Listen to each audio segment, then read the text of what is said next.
यह dictation 5 second बाद start होगी, तब तक आप रेडी रहें। Ready start. यह समझ से परे है कि किसी कार्यक्रम के आयोजकों का जितना जोर भीड़ जुटाने पर होता है, उसका एक अंश भी उस भीड़ को व्यवस्थित करने पर क्यों नहीं होता।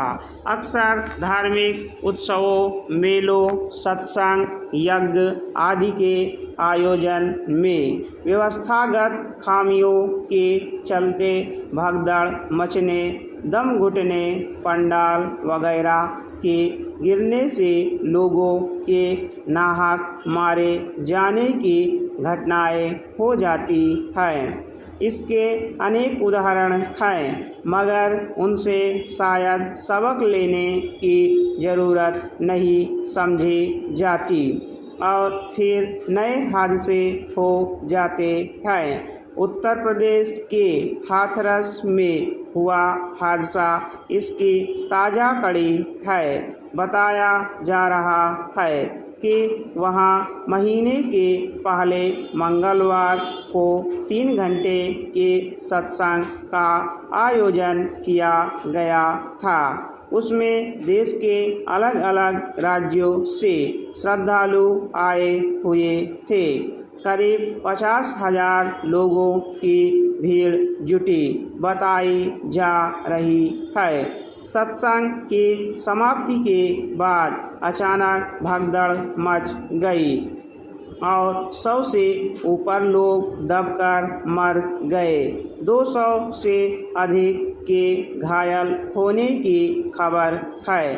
बताया जा रहा है कि सत्संग समाप्ति के बाद जब मुख्य महात्मा का काफिला वहां से रवाना हुआ तो भीड़ को जबरन रोक दिया गया। भीषण गर्मी और उमस के कारण कई लोग बेहोश हो गए, जिसकी वजह से भगदड़ मची। हालांकि हादसे की जांच के आदेश दे दिए गए हैं और उसके बाद ही असली वजह पता चल सकेगी। निस्संदेह इतने बड़े आयोजन में जुटने वाली भीड़ का अंदाज़ा आयोजकों को रहा होगा। इस भीषण गर्मी में हजारों लोगों के एक जगह इकट्ठा लोगों पर क्या स्थिति होगी, इसका अनुमान भी उन्हें रहा होगा। मगर फिर भी लोगों के लिए छाया, हवा, पानी का माकूल इंतजाम क्यों नहीं किया गया। ऐसे आयोजनों में व्यवस्था की जिम्मेदारी आयोजक खुद उठाते हैं। वे अपने स्वयंसेवकों के जरिए आयोजन स्थल पर लोगों के प्रवेश और निकास का प्रबंध करते हैं। बताया जा रहा है कि इस सत्संग का आयोजन पिछले 10 वर्षों से देश के विभिन्न हिस्सों में किया जा रहा है। इसलिए इसके आयोजकों और स्वयंसेवकों में अनुभव की कमी भी नहीं मानी जा सकती। फिर कैसे उन्हें इस तरह के हादसे का अंदेशा नहीं था। अगर भीड़ मुख्य महात्मा के करीब पहुंचने या उनके काफिले के पीछे जाने को उतावली हो उठी तो जाहिर है ऐसा तभी हुआ होगा जब दोनों के रास्ते अलग से तय नहीं किए गए थे।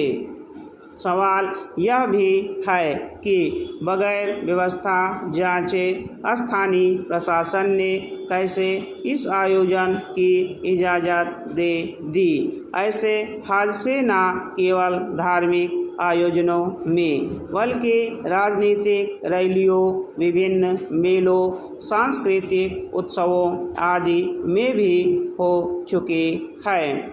यह ठीक है कि निजी या सार्वजनिक प्रयासों से आयोजित होने वाले इतने विशाल कार्यक्रमों को संभालने के लिए स्थानीय स्तर पर पुलिस बल उपलब्ध कराना कठिन काम है, मगर इस तर्क पर प्रशासन की जवाबदेही समाप्त नहीं हो जाती। इस तरह का कोई भी आयोजन बिना प्रशासन की पूर्व अनुमति के नहीं हो सकता।